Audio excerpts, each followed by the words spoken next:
नमस्ते बच्चों। आज हम कक्षा 7 बाल महाभारत कथा का पाठ 19 द्वेष करने वालों का जी नहीं भरता के प्रश्न उत्तर कर रहे हैं। तो अब शुरू करते हैं। प्रश्न 1, कौन दुर्योधन की चापलूसी किया करते थे? अब इसका उत्तर देखिए। कर्ण और शकुनी मामा दुर्योधन की चापलूसी किया करते थे। एक कर्ण था और दूसरा जो शकुनी मामा थे दुर्योधन के, वह उसकी चापलूसी किया करते थे। प्रश्न 2, धृतराष्ट्र ने दुर्योधन को वन जाने की अनुमति क्यों दे दी? उत्तर देखिए। दुर्योधन ने विश्वास दिलाया कि पांडव जहां होंगे वहां वह सब नहीं जाएंगे और बड़ी सावधानी से काम लेंगे। विवश होकर धृतराष्ट्र ने अनुमति दे दी। प्रश्न 3, दुर्योधन ने कर्ण के सामने अपनी कौन सी इच्छा प्रकट की? उत्तर देखिए। दुर्योधन ने कर्ण से कहा, कर्ण मैं तो चाहता हूँ कि पांडवों को मुसीबत में पड़े हुए अपनी आंखों से देखो, इसलिए तुम और मामा शकुनी कुछ ऐसा उपाय करो कि वन में जाकर पांडवों को देखने की पिताजी से अनुमति मिल जाए। अब आप सबको ही पता है जो दुर्योधन था वो पांडवों से बहुत ज्यादा जलता था। अब जब पांडव वन में चले गए थे तब वह चाहता था कि वह उन सबको दुखी देख सके, उन सबको दुख भोगते हुए देख सके। इसलिए वह कर्ण और मामा शकुनी से कहता है कि कोई उपाय निकालो ताकि पिताजी हमें वन में जाकर उनको देखने की अनुमति दे दें। ठीक है, अब आता है आगे प्रश्न 4, धृतराष्ट्र को पांडवों के हालचाल के बारे में किस प्रकार पता चला और उन्हें वह जानकर कैसा लगा? उत्तर देखिए। पांडवों के वनवास के दिनों में कई ब्राह्मण उनके आश्रम गए थे। वहां से लौटकर वह हस्तिनापुर पहुंचे और धृतराष्ट्र को पांडवों के हालचाल सुनाए। धृतराष्ट्र ने जब यह सुना कि पांडव वन में बड़ी तकलीफें उठा रहे हैं तो उनके मन में चिंता होने लगी। आप सबको ही पता है कि जब पांडव वन में थे तो अक्सर उनके वहाँ पर जो ब्राह्मण होते थे वह उनसे मिलने के लिए आते जाते रहते थे। और वही ब्राह्मण जब धृतराष्ट्र के राजमहल में जाते थे तब वह धृतराष्ट्र को पांडवों का हालचाल सुनाया करते थे। और जब धृतराष्ट्र को पता चला कि पांडव बहुत ज़्यादा दुख भोग रहे हैं तो धृतराष्ट्र बहुत ज़्यादा चिंता में डूब जाता है। अब आ जाता है प्रश्न 5, कर्ण ने दुर्योधन को वन में जाकर पांडवों को देखने का कौन सा उपाय बताया? उत्तर देखिए। कर्ण ने दुर्योधन को बताया कि द्वैतवन में कुछ बस्तियां हैं जो उनके अधीन हैं। हर साल उन बस्तियों में जाकर चौपायों की गणना करना राजकुमारों का ही काम होता है। बहुत समय से यह प्रथा चली आ रही है, इसलिए उस बहाने हम पिताजी की अनुमति आसानी से प्राप्त कर सकते हैं। अभी हमने पीछे प्रश्न में पढ़ा था कि जो दुर्योधन है वह कर्ण और शकुनी मामा से उपाय पूछता है कि हम किस प्रकार से पिताजी की अनुमति लेके वन जा सकते हैं युधिष्ठिर और उसके भाइयों को देखने के लिए।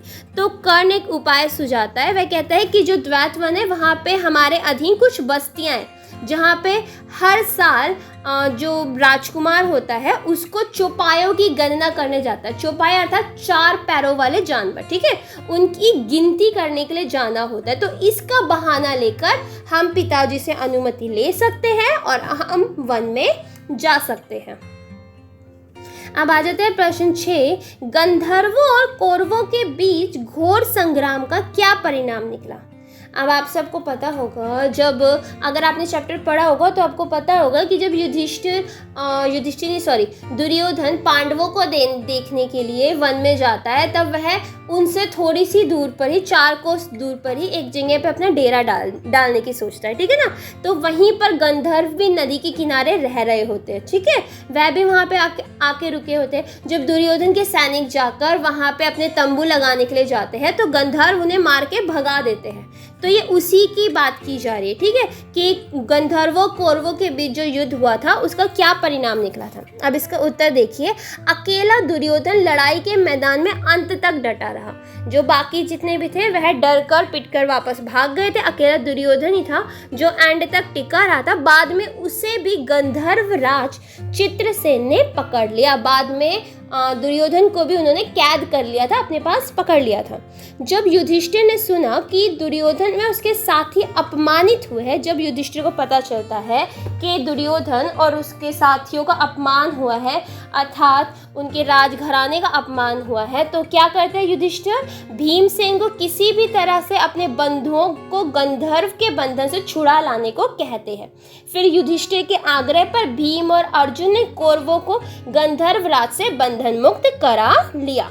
अब भीम और अर्जुन गंधर्वों से लड़ने के लिए जाते हैं और दुर्योधन को छुड़ाकर वापस ले आते। अब आता है प्रश्न 7। गंधर्वों और कौरवों की सेनाओं के बीच घोर संग्राम छिड़ने का क्या कारण था? अभी मैंने आपको पीछे क्वेश्चन में कारण बता दिया था, वही कारण था। अब इसमें भी एक बार देख लेते हैं उत्तर में। गंधर्व राज चित्रसेन अपने परिवार के साथ जलाशय के तट पर डेरा डाले हुए थे।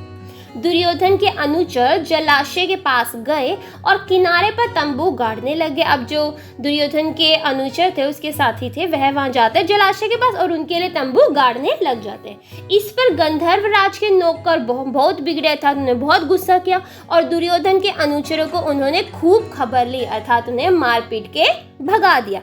वह कुछ ना कर सके और अपने प्राण लेकर भाग खड़े हुए। कौन भाग गए? दुर्योधन के अनुचर, उसके सैनिक। ठीक है। दुर्योधन को जब इस बात का पता चला तो उसके क्रोध की सीमा नहीं रही, तो दुर्योधन बहुत ज्यादा क्रोधित हो जाता है कि ऐसे कैसे गंधर्वों ने हमारे साथ किया। वह अपनी सेना लेकर तालाब की ओर बढ़ा। वहां पहुंचना था कि गंधर्वों और कौरवों की सेनाएं आपस में भिड़ गई, कि उनका युद्ध शुरू हो गया और घोर संग्राम, मतलब बड़ा युद्ध शुरू हो चुका था। ठीक है, तो ये था कारण। अब आता है प्रश्न 8। ब्राह्मणों ने दुर्योधन को कौन सा यज्ञ करने की सलाह दी? उत्तर देखिए, ब्राह्मणों ने दुर्योधन को वैष्णव नामक यज्ञ करने की सलाह दी। प्रश्न 9।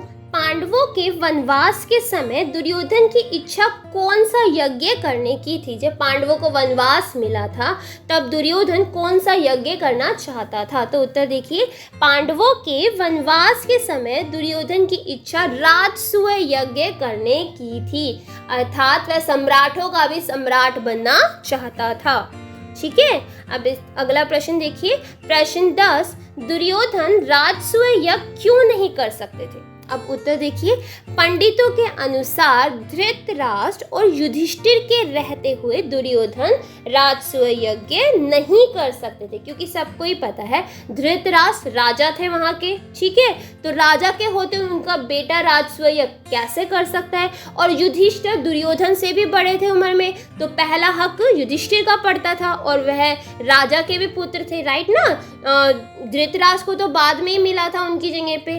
तो इन दोनों के होते हुए दुर्योधन यज्ञ नहीं कर सकते, राजसूय यज्ञ नहीं कर सकते, अर्थात वह सम्राटों के भी सम्राट नहीं बन सकते थे। प्रश्न 11। कौन से ऋषि अपने शिष्यों के साथ दुर्योधन के राजभवन में पधारे? उत्तर देखिए, महर्षि दुर्वासा अपने 10,000 शिष्यों को साथ लेकर दुर्योधन के राजभवन में पधारे।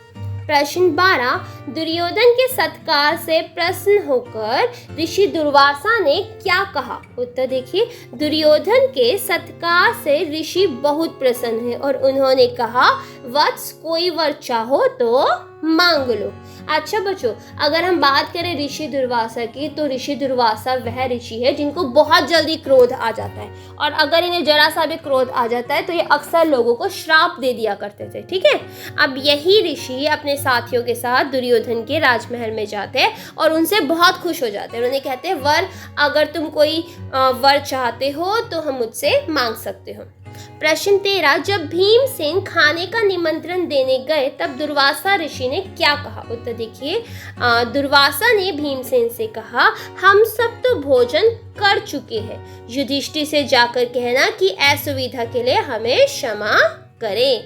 जब दुर्वासा ऋषि पांडवों के पास भोजन करने के लिए पहुंचे, अर्थात वन में उनके घर में जाते हैं, कुटिया में भोजन करने के लिए, तब वह स्नान करने के लिए चले जाते हैं। तब भीमसेन उन्हें बुलाने के लिए कहता है कि दुर्वासा ऋषि और आपके साथी आप सभी चलिए और भोजन कर लीजिए। तब वह कहते हैं कि हम सब तो भोजन कर चुके और हमारा पेट भर चुका है, तो जो हमने तुम्हें कष्ट दिया उसके लिए हमें क्षमा करें। ठीक है, अब आ जाता है प्रश्न 14। शिष्य दुर्वासा से क्या कह रहे थे? उत्तर देखिए। शिष्य दुर्वासा से कह रहे थे, गुरुदेव, युधिष्ठिर से हम व्यर्थ में कह आए कि भोजन तैयार करके रखे। हमारा तो पेट भरा हुआ है, हमसे उठा भी नहीं जाता। इस समय तो हमारी जरा भी खाने की इच्छा नहीं है। प्रश्न 15। द्रौपदी की चिंतित होने का क्या कारण था? अब द्रौपदी क्यों चिंता में थी? अब उत्तर देखिए। जिस समय दुर्वासा ऋषि आए उस समय सभी को खिला पिलाकर द्रौपदी भी भोजन कर चुकी थी और सूर्य का अक्षय पात्र उस दिन के लिए खाली हो चुका था। इसलिए द्रौपदी बड़ी चिंतित होने लगी कि ऋषियों को भोजन कैसे कराया जाए। अब जब दुर्वासा ऋषि अपने साथियों के साथ पांडवों के यहाँ खाने के लिए आते हैं, तब तक द्रौपदी सारे भाइयों को खाना खिला चुकी थी और खुद भी खाना खा चुकी थी, जिसके कारण जो उनको सूर्य के द्वारा प्राप्त अक्षय पात्र था वो अब उस दिन के लिए खाली हो चुका था। वह अगले दिन ही खाने से भरने वाला था। अब द्रौपदी को चिंता थी कि मैं दुर्वासा ऋषि और उसके साथियों को खाने में क्या खिलाऊंगी, क्योंकि अगर हमने भोजन समय से नहीं परोसा तो वह हमें क्या दे देंगे? श्राप। इसलिए वह चिंता में डूबी हुई थी। अब आते हैं प्रश्न 16। दुर्योधन ने ऋषि दुर्वासा से क्या प्रार्थना की? उत्तर देखिए। दुर्योधन बोला, मुनिवर, प्रार्थना यही है। अब देखो, जब दुर्योधन के वहां पर ऋषि दुर्वासा अपने साथियों के साथ गए थे ना खाने के लिए, तब उन्होंने कहा था दुर्योधन से, अगर तुम कोई वर मांगना चाहते हो तो मांग लो। तब दुर्योधन उनसे वर मांगता है, ये उसी की बात की जा रही है, ठीक है। वह क्या उनसे मांगता है ये बताया जा रहा है। दुर्योधन बोला, मुनिवर, प्रार्थना यही है कि जैसे आपने शिष्यों समेत अतिथि बनकर मुझे अनुग्रहित किया, वैसे ही वन में मेरे भाई पांडवों के यहाँ जाकर आप उनका भी सत्कार स्वीकार करें और फिर एक छोटी सी बात मेरे लिए करने की कृपा करें। वह यह है कि आप अपने शिष्यों समेत ठीक ऐसे समय पर युधिष्ठिर के आश्रम में जाएं जब द्रौपदी पांडवों एवं उनके परिवार को भोजन करा चुकी हो और जब सभी लोग आराम से बैठे विश्राम कर रहे हो। दुर्योधन बड़ा चालाक था। वह चाहता था कि दुर्वासा ऋषि पांडवों को श्राप दे दे, ठीक है ना। इसीलिए वह जो दुर्वासा ऋषि से वर में यह मांगता है कि आप उनके यहाँ पे खाने के समय तब जाना जब वह सब खाना खा चुके हो और आराम कर रहे हो, अर्थात उनका अक्षय पात्र खाली हो चुका होगा। तो वह खाना कहाँ से परोसेंगे, और जब खाना नहीं परोसेंगे तो क्या होगा? उनको श्राप मिल जाएगा। इसलिए दुर्योधन ऐसा वर मांगता है। अब आ जाता है प्रश्न 17। किसने और कैसे द्रौपदी की चिंता दूर की? अब बच्चों, जब दुर्वासा ऋषि उनके साथ ही खाने के लिए पहुंच जाते हैं पांडवों के पास, तब द्रौपदी तो चिंतित हो जाती है कि मैं खाने में क्या खिलाऊंगी, अब तो कुछ भी खाने को नहीं बचा है, ठीक है ना। अब उसी चिंता को कौन कैसे दूर करता है, अब उसी के बारे में बात की जा रही है। उत्तर देखिए। उसी समय श्री कृष्ण कहीं से आ गए और द्रौपदी से बोले, उन्हें भूख लगी है। श्री कृष्ण आते और कहते हैं, द्रौपदी बहन, मुझे भूख लगी है, कुछ खाने को दे दो। उन्होंने द्रौपदी से अक्षय पात्र मांगा। जब उन्होंने उसमें देखा तो उसमें एक छोर पर एक अन्न का एक कण और साग की पत्ती लगी हुई थी। श्री कृष्ण ने उसे लेकर मुंह में डालते हुए मन में कहा, यह भोजन हो, इससे उनकी भूख मिट जाए। इस प्रकार दुर्वासा ऋषि और उनके शिष्यों का पेट भर गया और ऋषि अपने शिष्यों सहित वहां से रवाना हो गए। अब देखो, द्रौपदी को तो टेंशन थी कि मैं कैसे खाना खिलाऊंगी, मेरे पास तो कुछ है ही नहीं। अब उनकी मदद सिर्फ श्री कृष्ण कर सकते थे। श्री कृष्ण के बारे में तो आपने कहानी भी सुनी है ना, कि किस प्रकार एक छोटे चावल के तिनके से उनका पेट भर जाता था, राइट ना।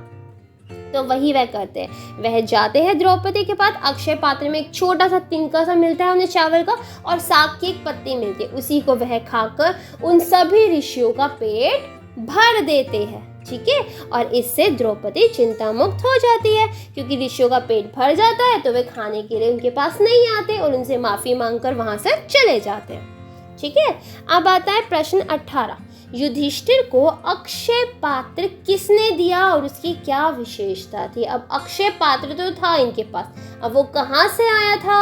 अब यहाँ पे यही बता रहे हैं, वनवास के प्रारंभ में युधिष्ठिर से प्रसन्न होकर सूर्य ने उन्हें एक अक्षय पात्र प्रदान किया था और कहा था कि 12 बरस तक इसके द्वारा मैं तुम्हें भोजन करा दिया करूंगा। इसकी विशेषता यह थी कि द्रौपदी हर रोज चाहे जितने लोगों को इस पात्र में से भोजन खिला सकेगी, परंतु सबके भोजन कर लेने पर जब द्रौपदी स्वयं भी भोजन कर चुकेगी तब इस बर्तन की यह शक्ति अगले दिन के लिए लुप्त हो जाएगी, अर्थात गायब हो जाएगी। तो ये जो अक्षय पात्र था उन्हें दिया था सूर्य ने और कहा था जब सब लोग इससे खाना खा लेंगे और लास्ट में द्रौपदी भी खाकर इसे धो के रख देगी तो इसकी शक्ति अगले दिन तक के लिए गायब हो जाएगी, अर्थात दोबारा भोजन नहीं देगा अगले दिन तक। ठीक है, तो ये था अक्षय पात्र। तो बच्चों ये थे हमारे प्रश्न उत्तर। उम्मीद है आप सबको समझ आए होंगे। फिर भी कोई डाउट हो आप कमेंट बॉक्स में पूछ सकते हैं। अगर वीडियो पसंद आई हो तो लाइक करना और चैनल को सब्सक्राइब करना मत भूलना। धन्यवाद।